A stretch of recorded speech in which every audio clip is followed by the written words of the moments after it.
오늘 함께 나눌 말씀 요한복음 2장 1절에서 12절 말씀 되겠습니다. 요한복음 2장 1절에서 12절 말씀 교독하겠습니다. 사흘째 되던 날 갈릴리 가나에 혼례가 있어 예수의 어머니도 거기 계시고 포도주가 떨어진지라 예수의 어머니가 예수에게 이르되 저들에게 포도주가 없다 하니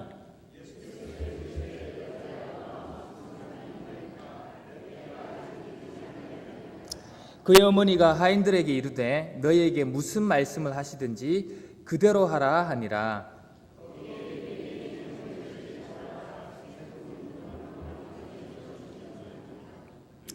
예수께서 그들에게 이르시되 항아리에 물을 채우라 하신즉 아귀까지 채우니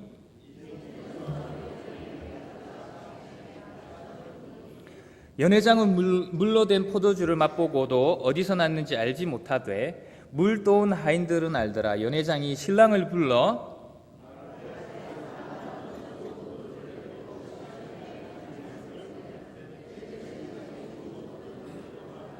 우리 11절까지만 같이 읽겠습니다. 시작. 예수께서 이 첫 표적을 갈릴리 가나에서 행하여 그의 영광을 나타내심에 제자들이 그들 믿으니라. 아멘. 며칠 전에 바로 지난주였습니다. 제가 이 소식을 들었는데 2016년 5월 지난주에 사우디아라비아에서 가정의 달인 5월에 웃지 못할 아주 기가 막힌 일이 발생했습니다. 사우디 한 남자가 그의 결혼식이 끝난 뒤에 몇 시간도 되지 않아서 그의 와이프와 이혼한 사건인데요. 그 이유인즉 새 신부가 그들의 친구들로부터는 축하 메시지에 일일이 이렇게 텍스트 메시지에 답한다고 첫날 밤을 소홀히 했다는 것입니다. 소식에 의하면 결혼식이 끝나고 신혼부부가 호텔로 돌아왔을 때 신랑은 이미 화가 나 있었다고 합니다. 그러나 신부는 침대에 오는 것을 계속 거부하면서 문자 텍스트하는 것을 멈추지 않았다고 합니다. 그들의 가까운 친척의 증언에 의하면 신랑이 신부를 호텔로 데리고 왔을 때조차도 신부는 그녀의 손에서 스마트폰을 놓지 않았다고 합니다. 그러자 신랑은 이제 그만하고 우리가 이제 첫날 밤을 준비하자고 했는데 신부는 그것을 무시하고 응답조차 하지 않았다고 합니다. 너무나 놀란 신랑은 신부에게 물었습니다. 왜 그러냐고. 이제 신부가 대답하기를 자기 폰으로 지금 친구들로부터 결혼 축하 메시지가 너무 폭주한다는 거예요. 내가 지금 그걸 다 답장을 해야 되다고. 그래서 내가 너무 지금 바쁘다고 건드리지 말라고. 그래서 신랑이 기가 차지만 첫날 밤이니 그래서 그건 잠깐 미루고 내일 해도 되지 않냐고. 이제 우리가 잘 준비하자고. 근데 신부는 그것을 거절하며 도리어 신랑에 버럭 화를 냈다는 겁니다. 그래서 신랑이 너무 기가 차서 마지막으로 신부에게 한 가지를 물었다고 합니다. 내가 중요하냐? 친구가 중요하냐? 그러자 신부는 조금의 망설임도 없이 친구가 더 중요하다고 했다. 그 뒤에 여러분 알다시피 설명할 필요도 없겠죠. 격렬한 논쟁이 오가고 보도에 의하면 신랑은 신부에게 이혼할 거라는 말을 남기고 호텔 문을 박차고 떠났다고 합니다. 그 이튿날 이혼 소송이 법원에 제출되었고 법원은 이 커플을 화해하려고 화해 조정위원회에 넘겼지만 이번에는 신랑이 그 신부를 거절하면서 소송을 취하하고 결국은 이혼했다고 합니다. 아마 기네스북에서 가장 빠른 시간 내에 결혼하고 이혼한 커플로 올려질 것이라는 그 소식을 제가 6L이 이제 라디오에서 듣고 인터넷 찾아봤는데 사실이더라고요. 정말 참으로 웃지 못할 사건입니다. 참으로 좀 기가 막힌 사건으로 오늘날 결혼에 대한 젊은 세대의 풍조를 단면적으로 보여주는 이야기라고 생각합니다. 오늘 본문은 갈릴리 가나 혼인잔치에 주님이 초대된 이야기입니다. 그리고 예수님께서 당신의 공생의 사역을 시작하면서 행하신 첫 번째 기적으로 유명합니다. 우리 11절에 보시니까 예수께서 이 첫 표적을 갈릴리 가나에서 행하여 first sign이죠. first sign. 근데 여러분 혹시 왜 예수님이 많은 것들 중에서 당신의 첫 번째 사역의 시작, 그 첫 번째 기적과 표적으로 결혼식을 선택했을까? 피로연을 선택했을까? 그런 생각을 해보지 않으셨습니까? 사람의 중대한 병을 고치거나 죽은 사람을 다시 일으키거나 그 같은 사람들의 큰 관심을 끌 수 있는 그런 사역으로 시작할 수 있었을 텐데 여러분, 대통령 같은 세상의 높은 지위에 있는 리더들은 그들의 임기를 시작할 때 차가운 임기식으로 시작합니다. 그리고 그들이 공약한 제일 큰 일을 시작함으로 그들의 공식적인 임기를 시작하는 것을 우리가 보게 됩니다. 그들은 그것을 원하고요, 실제로 그렇게 하면서 자신을 크게 드러내기를 원합니다. 근데 여러분은 결혼식, 여러분 우리가 여기에 너무 익숙해서도 그렇지, 여러분 결혼식 그리고 피로연 즐기는 장소잖아요. 오늘 주님은 하나님의 아들로서 그의 공생의 자요, 이 온 우주 만물을 다시 회복시키시고 우리 인류를 구원하시는 이 구원 사역, 이 위대한 사역, 공생의 사역을 시작하면서 그런 큰 거창한 일은 고사하고 어떻게 보면 곤란한 상황에 빠져서 망신을 당할 수밖에 없는 그 친구를 구해주는 그런 어떻게 보면 하찮은 일로 자신의 사역을 시작하고 있습니다. 그리고 우리가 너무 이 사건에 익숙하고 이것을 또 너무나 당연하게 받아들여서 그렇지, 결혼식에 떨어진 포도주를 조달하는 일에 초자연적인 기적이 관여해야 할 것 같지는 않습니다. 근데 여러분, 우리가 성경을 유심히 연구해 보면 아주 재미있고 흥미로운 사실 한 가지를 발견하는데요. 그것은 바로 성경은 결혼으로 그 책을 열고 있고 또 결혼으로 그 책을 닫고 있습니다. 에덴 동산에서 아담과 하와의 결혼으로 성경은 시작되고요, 요한계시록에 우리 하나님의 어린 양 되시는 예수님의 그 큰 어린 양의 혼인잔치로 성경은 막이 내리고 있다는 겁니다. 여러분, 이것은 우연이 아닙니다. 결혼은 그만큼 하나님께 중요한 의미를 가지고 있다는 것입니다.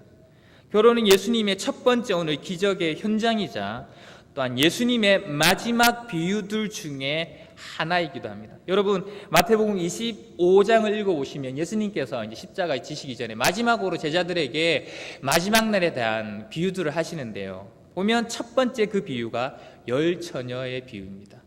다시 오실 신랑을 기다리는 열 처녀의 비유. 그리고 두 번째가 달란트, 세 번째가 온 민족을 심판하는 인자를 대해서 말씀하시는 그 비유들 중에 하나에도 이 결혼식이 나오고 있습니다.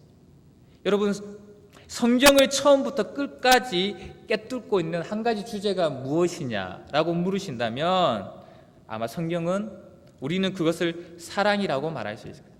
성경은 하나님의 사랑의 이야기입니다. 여러분, 우리가 결혼을 단지 신랑과 신부의 결합으로만 생각한다면 우리는 하나님의 참된 의도를 잃게 됩니다. 여러분, 결혼은 그것보다 훨씬 큰 의미를 갖고 있습니다. 그것은 하나님의 사랑의 이야기요, 초월적인 사랑과 거룩한 연합의 이야기입니다. 이것이 주님이 결혼하지 않았음에도 불구하고 그 자신을 신랑으로, 나는 브라이드그룸이다, 우리 교회를 그의 아름다운 신부로 소개하시는 이유입니다. 그리고 오늘 본문에서 이 가나의 혼인잔치에서 그의 사역의 첫 표적을 행하신 이유이기도 합니다. 여러분, 우리가 너무나 잘 아는 요한복음 2장 가나의 혼인잔치의 말씀입니다.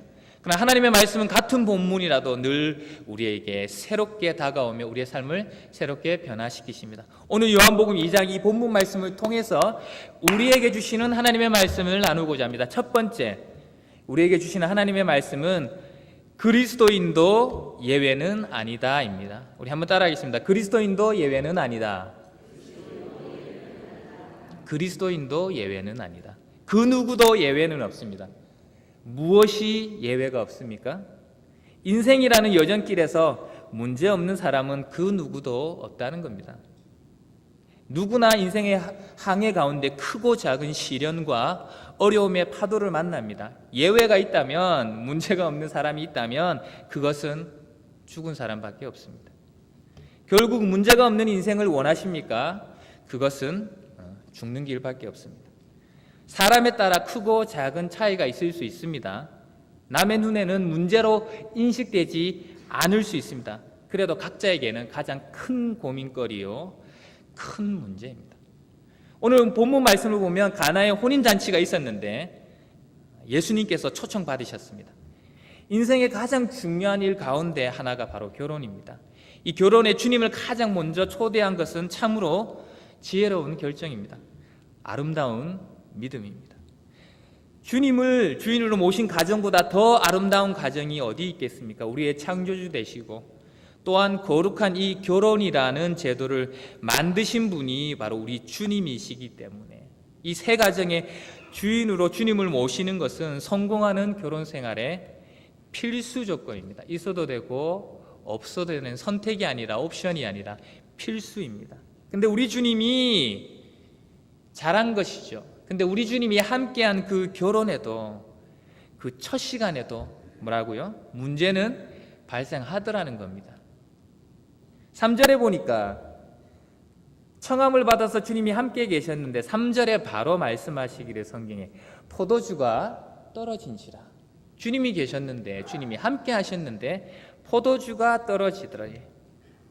주님이 함께 하신 그 자리에 문제가 생겼습니다. 우리가 얼핏 생각하면 주님이 함께 하면 주님을 모시면 그 어떤 문제도 없을 것이라고 생각합니다.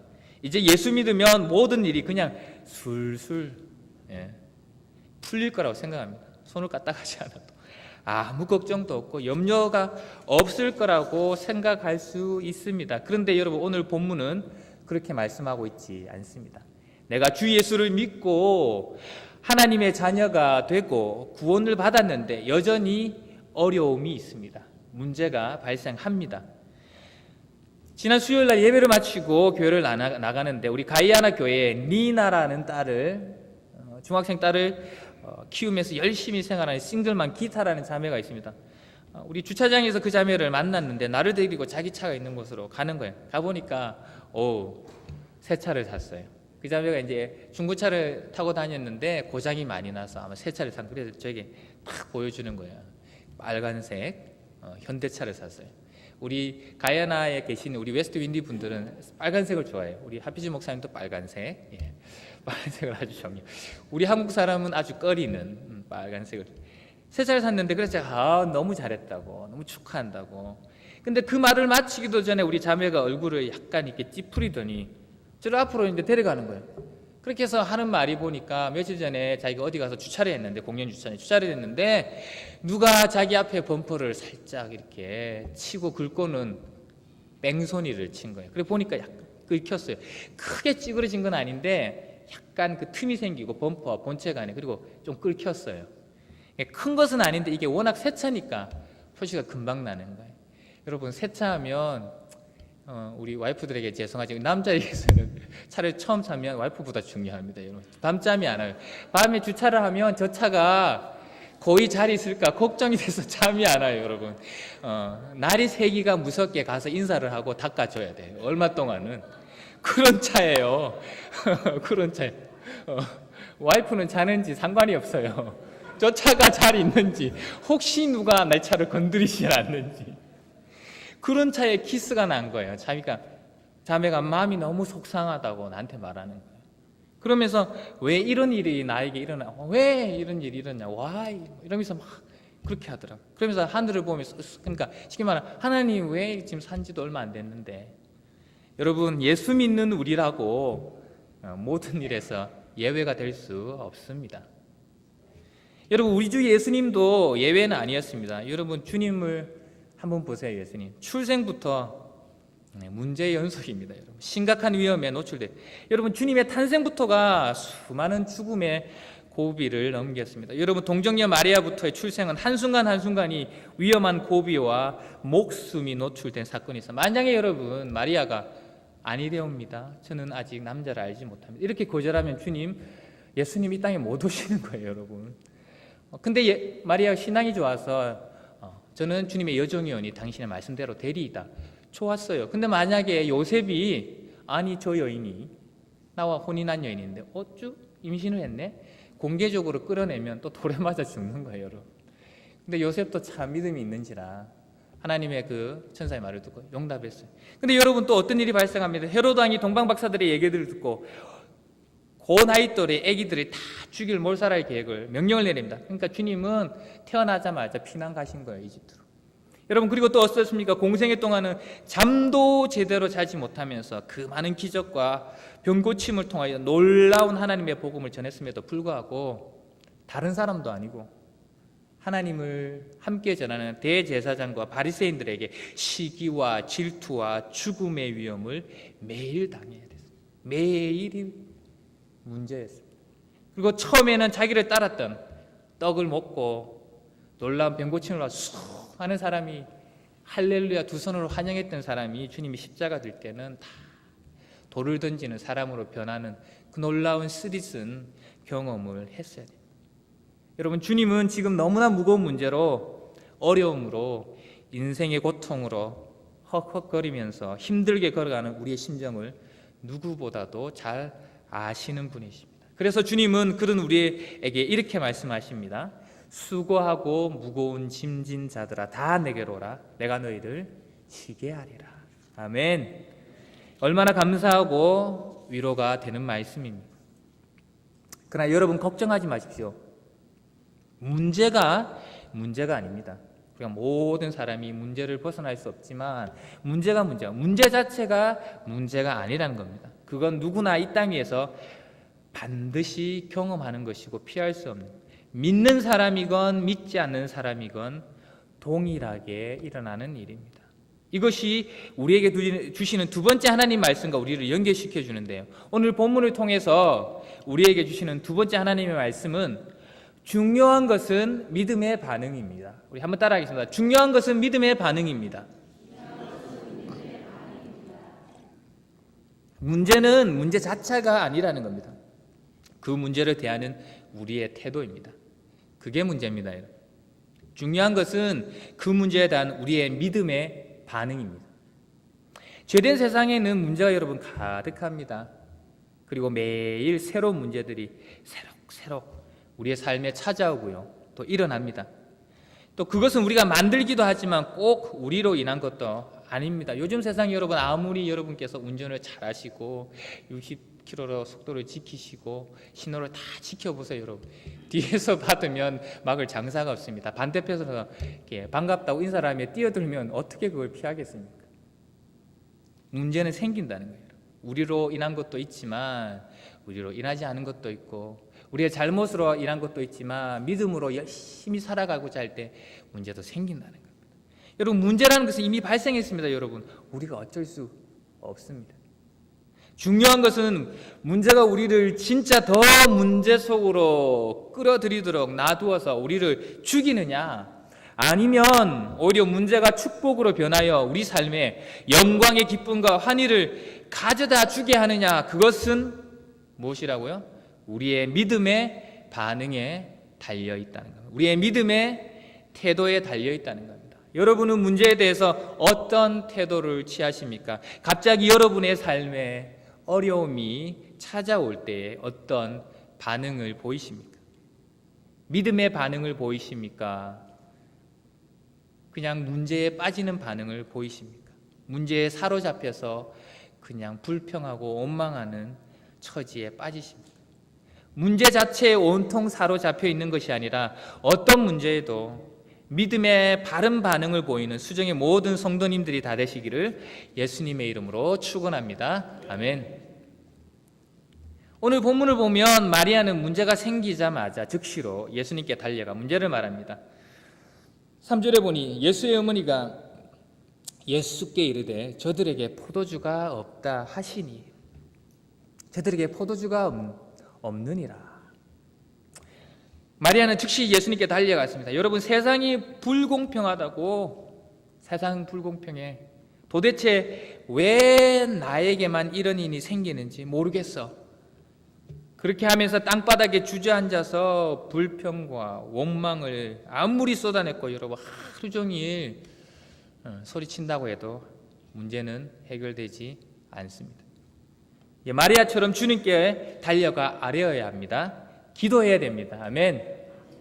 그것이 우리가 취해야 할 믿음의 태도요, 믿음의 반응입니다. 그것이 오늘 주님께서 당신의 첫 번째 공식적인 사역의 첫 번째 표적을 베풀고 계신 이유입니다. 메마르고 지친 우리의 인생의 문제를 해결하기 위해서 오신 주님, 그 주님이 우리를 기다리고 계시다고, 아니 그 주님 자체가 우리가 그토록 찾고 있는 인생의 궁극적인 해답이시라고 말씀하고 계신 것입니다. 내가 곧 길이요 진리요 생명이니. One of the ways가 아니고, 길 중에 그냥 한 길이 아니고 내가 그냥 only 그 길이라는 겁니다. 우리가 당하는 인생의 모든 문제에 주님께서 그 문제를 해결시켜 줄 수 있는 해결자뿐만 아니라 주님 자체가 우리가 안고 있는 인생의 모든 문제의 유일한 답이시라는 겁니다. 내가 길이요 진리요 생명이니. 문제가 있는데 여러분, 우리 그리스도인이 주님을 찾지 않으면 우리가 어디로 갈 수 있습니까, 여러분? 문제가 있는데 여러분, 우리가 주님께 기도하지 않으면 무엇을 할 수 있습니까? 문제가 있는데 여러분, 우리가 주님께 도움을 요청하지면 그 믿음이 무슨 소용이 있습니까? 주님께서는 마태복음에서 구하라, 찾으라, 두드리라. 여러분, 히브리어에서 히브리 사람들이 이 비슷한 말들을 이렇게 반복하는 것을 강조법이라고 합니다. 그 사람들을 강조할 때 크게 소리지르 이런 것이 아니라 비슷한 언어를 되풀이해서 씁니다. 번성하고 번창하여 충만하여, 이렇게 부산말로 억수로 이렇게 하는 거예요. 구하라, 찾으라, 두드리라. 주님께서 우리에게 강력하게 말씀하고 계십니다. 구하는 자가 얻을 것이요, 찾는 자가 찾을 것이요, 두드리는 자가 열릴 것이라는 거예요. 우리가 문제를 주님께 아뢰면 주님께서 말씀합니다. 우리에게 말씀하여 주십니다. 그리고 거기에 순종이 요구됩니다. 거기에는 순종이 요구됩니다. 근데 여러분, 이제 중요한 것은 그 순종이 만만치 않다는 겁니다.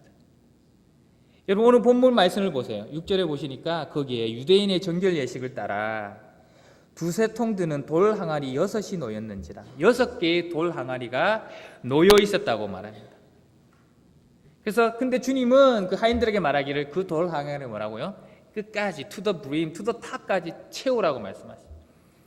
근데 여러분, 우리 한국 성경에 그냥 두세 통 드는 돌 항아리, 그래서 얼마만큼인지 몰라요. 근데 우리 영어 성경을 보면 또 이제 원래 그 성경을 보면 뭐라고 되어 있냐면 20에서 30 갤런, 영어 성경에 보면 갤런즈를 20 to 30 갤런즈라고 그랬어요. 그만큼의 사이즈의 돌 항아리 6개. 그래서 여러분 나중에 집에 한번 찾아가 보세요. 저도 찾아가 봤는데, 우리는 지금 기름을 넣을 때 리터로 넣지만 미국 같은 경우에 갤런으로 넣죠. 그 갤런은 얼마냐면 3.75 점점 계속이 끝이 안 나와요. 그러면서 계속 가는 거예요. 그러니까 약 3.8리터가 1갤런이에요. 1갤런. 근데 성경에 뭐라고 하면 20 to 30 갤런즈예요. 그러니까 20에서 30 갤런이 들어갈 수 있는 돌랑. 그러면 딱 반을 자르겠습니다. 25. 25에 곱하기 3.8리터를 하면 제가 어젯밤에 계산기를 딱 두드려 보니까 정확하게 95리터가 나왔어요. 95리터. 쉽게 말하면 100리터예요. 그죠? 100리터. 무게로 치면 100kg이요. 작은 게 아닙니다, 여러분. 여러분 100리터짜리 한번 채워 보세요. 근데 주님은 그 끝까지 물을 채우라고 종들에게 말씀하십니다. 여러분, 그냥 수도꼭지를 틀어서 물이 나오면 어려움이 없지요. 6개 100리터 채우는 거 그냥 하지요. 여러분, 이 시대는 우물까지 가야 됩니다. 우물이 한참, 저도 시골에 자라서 우물을 퍼봤는데요. 그렇게 안 보입니까? 예. 우물이 있을 때 자랐습니다. 저희 집에서 우물이 있을 때 우물을 퍼서 저희 형이 하도 말을 안 들어서 저를 우물에 빠뜨리려고 했다고 하는 소식도 제가 들어요. 그런 죽음의 고비를 넘기고 지금 여러분 앞에서 있습니다. 우물까지 가서 그 물을 길러서 100리터를 여러분 6개를 채우려고 해보세요. 여러분, 만만치 않아요. 순종은 여러분 땀이 필요합니다. 순종은 노동이 필요합니다. 순종은 힘듭니다. 몸이 고단합니다. 때로는 육체적 고통도 동반합니다. 근데 여러분 이제 또 주님은 한술 더 뜨십니다. 그 물을 포도주가 아니고 물입니다. 그 물을 떠서 연회 주관장에게 갖다 주라고 합니다. 여러분 다른 사람이면 모르겠습니다. 그런데 지금 방금 그 물을 땀도 지금 마르기 전에 방금 1분 전에 5분 전에 우물에서 그 물을 떠온 사람에게 그 물을 연회 주관장에 갖다 주려는 거예요. 여러분 지금 포도주가 필요한 그 연회장에다가 자기가 또한 우물에서 물 떠온 물을 포도주로 갖다 주라고 명령하고 있는 것입니다. 여러분 그 뒷감당을 누가 하라고요? 여러분 만약에 다른 사람에게 말하면 대체 오케이. 나는 몰랐다. 하인들이 우물에서 물을 떠온 건데 나는 그게 포도인 줄 알고 우연히 포도주인 줄 알고 떠준 것밖에 없다. 나는 죄가 없다. 이렇게 말할 수 있지만 이 종들은 여러분 변명의 여지가 없어요. 자기가 지금 떠온 거예요. 땀이 마르기도 전에. 근데 주님은 그들에게 그것을 요구한다는 거예요. 여러분 순종은 육체적인 고통뿐만 아니라 심각한 정신적인 고통 또한 우리에게 요구한다는 거예요. 우리가 하나님의 말씀을 순종하고자 할 때 그것은 우리의 육체적 정신적으로 우리의 모든 것을 요구한다는 겁니다. 그렇기 때문에 주 예수님께서도 하나님의 아버지께 순종하기 위해서 겟세마네 동산에서 피와 땀을 흘리셨던 이유가 여기에 있는 것입니다. 여러분 순종은 아주 무더운 여름 날씨에 집에서 에어컨을 틀어놓고 한가히 할 수 있는 것이 아닙니다. 하나님의 기적은 요행으로 이루어지지 않습니다. 하나님의 기적은 피와 땀을 재료로 하는 순종으로 체험되는 하나님의 역사입니다. 다시 한번 읽겠습니다. 하나님의 기적은 피와 땀을 재료로 하는 순종으로 체험되는 하나님의 역사입니다. 아멘. 기도를 했는데 응답이 없습니다. 여러분 얼마나 기도하셨습니까? 주님은 피와 땀이 됐다고 그러는데 땀이 피가 됐다고. 여러분 마리아도 처음에 주님께 얘기했습니다. 근데 주님은 약간 매몰차게 대답합니다. 4절에 말하기를 여자여 나와 무슨 상관이 있나이까. 여러분 제가 마리아였다면 뚜껑이 거의 열렸을 것 같아요. 여러분 그럼 마리아는 마음이 상하거나 화를 내 충분한 명분을 가지고 있습니다. 성경에 보세요. 여러분 3절에 예수의 어머니가 예수께 이르되 성경도 증언하는 겁니다. 육신으로는 마리아는 예수의 어머니였습니다. 어머니가 와서 말한 거예요. 포도주가 떨어졌다. 근데 주님께서 말씀을 여자여 나와 무슨 상관이 있나이까.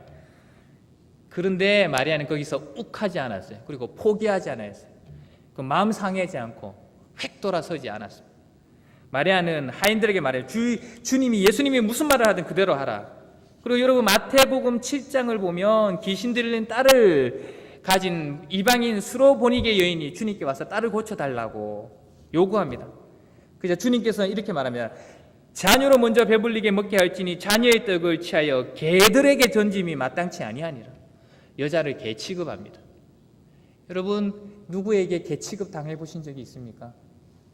그러면 거의 살인나죠. 살인나. 근데 여자의 반응을 보십시오. 여자가 대답하여 이르되 주여 옳소이다마는 상 아래 개들도 아이들이 먹던 부스러기를 먹나이다. 주님은 그녀의 딸을 고쳐줍니다. 주님은 우리의 믿음의 태도를 보시기 원하십니다. 그것은 또한 우리의 순종으로 드러나고 증명됩니다. 우리는 간혹 불평어린 투로 주님께 말합니다. 기도했는데 아무 응답이 없어요. 주님 너무하시는 거예요. 주님은 내 기도를 안 들어줘. 여러분 얼마나 기도하셨습니까? 여러분이 기분이 상했다면 얼마나 상하셨습니까? 이 마리아와 수로보니게 여인보다 더 하십니까? 어머니인데 무시당하셨습니까? 개 취급을 당해보셨습니까? 우리 주님도 내 때가 아직 되어지지 않았다고. 전도서 3장 1절에 보면 천하의 범사가 기한이 있고 모든 목적이 이룰 때가 있나니 라고 말합니다. 주님도 평생을 아버지의 때를 기다리셨습니다. 주님도 당신 마음대로 하신 것이 하나도 없으십니다. 하나님 때에 이루어지는 것이 가장 아름답습니다. 내가 원하는 방식으로 내가 원하는 시간에 이루어지지 않았다고 하나님을 부인하고 원망하고 기도를 멈추는 죄를 범치 않으시기를 예수님의 이름으로 축원합니다. 여러분 하나님은 요술램프 진인처럼 우리의 소원을 이루어주는 요정이 아닙니다.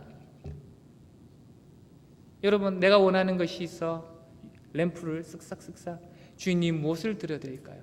이것을 갖고 싶어. 뾰로롱. 우리 주님은 요정이 아니에요. 여러분, 하나님의 기적은 요행이 아닙니다. 감나무에서 감이 떨어질 걸 가만히 쳐다보고 있을 때 똑 내 입에 떨어지는 그런 요행이 아니라는 거, 복권이 아니라는 겁니다. 요행은 여러분 아무것도 변화시키지 못합니다. 우리가 너무나 잘 알지만 복권으로 수천억, 수억 달러의 돈을 번 사람 치고 잘된 사람 없다는 거 우리가 너무나 많이 읽어서 알고 있지 않습니까? 요행은 왜냐하면 우리에게 아무것도 변화시키지 못합니다. 의미 없는 요술을 보여주려고 하나님께서 기적을 일으키시는 것이 아니라는 겁니다. 그것은 시간 낭비. 요행을 바라는 것이 아니라 피와 땀의 순종을 통해 하나님의 기적을 체험하는 사랑하는 수정의 모든 성도님들이 다 되시기를 예수님의 이름으로 축복합니다. 아멘. 마지막으로 오늘 우리에게 주시는 하나님의 말씀은 믿음의 삶은 시간이 지날수록 좋은 포도주 같은 삶으로 변해갑니다. 우리의 믿음의 삶은 시간이 지날수록 좋은 포도주 같은 삶으로 변해갑니다. 믿으시면 아멘 하겠습니다. 여러분, 아무리 예쁜 여자도 우리 예전에 목사님 말씀하셨지만 시간이 지나가면 다 미의 평준화. 예쁜 여자, 안 예쁜 여자, 미의 평준화. 식스팩을 자랑하고 저도 예전에 자랑했지만 믿거나 말거나 식스팩을 자랑해도 여러분 나이가 되면 건강의 평준화. 식스팩을 자랑했던 사람이면 나중에 저나 나중에 7, 80대면 다 거기가 거기에요. 여러분, 성의 평준화. 남자 여자가 없어져요. 나중에는 그냥 친구만이 남을 뿐이에요. 너와 나 영원한 친구. 세상에 아무리 화려한 영광도 시간이 지나면 꽃처럼 떨어집니다. 여러분, 세상의 모든 것이 낡아지고 초라해집니다. 세상의 행복과 즐거움도 점점 사라집니다. 여러분, 세상의 것은 영원하지 않습니다. 건강, 부, 명예에 관한 행복과 즐거움은 영원하지가 않아요. 오늘 본문 10절 말씀 보세요. 아주 중요한 말씀이 있는데요. 이 포도주를 물이 변하여 포도주가 된 그 포도주를 맛본 연애 주관장이 신랑을 불러서 이렇게 말합니다. 사람마다 먼저 좋은 포도주를 내고 취하면 낮은 것을, 형편없는 것을 내는데 그대는 지금까지 좋은 포도주를 두었도다. 여러분, 세상은 시간이 지나면 점점 형편없어지는 거예요. 세상은 시간이 지날수록 포도주가 없어져요. 바닥이 나요. 있어도 먹기가 정말 힘들어요. 여러분, 사탄이 준비한 세상의 행복이란 미끼가 바로 그런 거예요. 여러분, 처음에는 화려하고 번쩍이고 좋아 보여요. 여러분, 근데 여러분 거기에 목숨을 걸고 거기에 우리 인생을 한번 걸어보세요. 그게 너무나 좋아 보이니까 끝은 여러분 너무 허망한 거예요. 그것이 너무 맛이 없는 거예요. 그것이 너무 기쁨이 없는 거예요. 거기에 만족이 없는 거예요. 내 마음만 더 공허하게 슬프게 만들 뿐이니까. 왜 그렇습니까? 여러분, 사탄은 거짓의 아비요 거짓과 속임수 그 자체이기 때문에 여러분 거기에 속아서는 안 됩니다. 그것을 믿고 따라가서는 안 됩니다. 아멘. 근데 여러분, 우리 주님은 다릅니다. 10절에 보세요. 그런데 세상은 그런데 그대는 지금까지 좋은 포도주를 주었도다. 지금까지 좋은 것을. 처음에도 포도주가 너무 좋았는데 지금 우리가 even though 술이 취했는데도 이 포도주는 더 좋네. 여러분, 아직 주님 안에서는 항상 the best yet to come이에요. yet to come. 아직 최상의 것을 우리가 맛보지 못해. 최상의 것이 우리를 기다리고 있습니다. 여러분, 주님이 우리를 위해서 준비하신 최상의 것은 아직 오지 않았어요. 지금 오고 있어요. 여러분, 우리를 위해서 준비되어 있어요. 주님께서 우리를 그곳으로 데려가시기 위해서 오신다고 주님 말씀하고 있지 않습니까? 내가 다 준비해놓고 데리러 올 것이다. 데리러 올 것이다. 우리가 지금 주님 앞에, 여러분 주님 안에서 여러분 큰 하나님의 은혜를 경험하셨습니까? 주님의 사랑을 경험하셨습니까? 그것은 그냥 조금 맛본 것밖에 없어요. 여러분, 개봉박두. 우리 주님은 날마다 우리에게 더 좋은 최상의 포도주로 우리의 삶을 가득 채워주실 것입니다. 아니, 포도주를 채워주는 것에 그치지 아니하고 맹물같이 아무 맛도 향도 없었던 우리 인생을 최고의 향기와 맛을 내는 최상품의 포도주와 같은 삶으로 변화시켜 주실 것입니다. 아멘.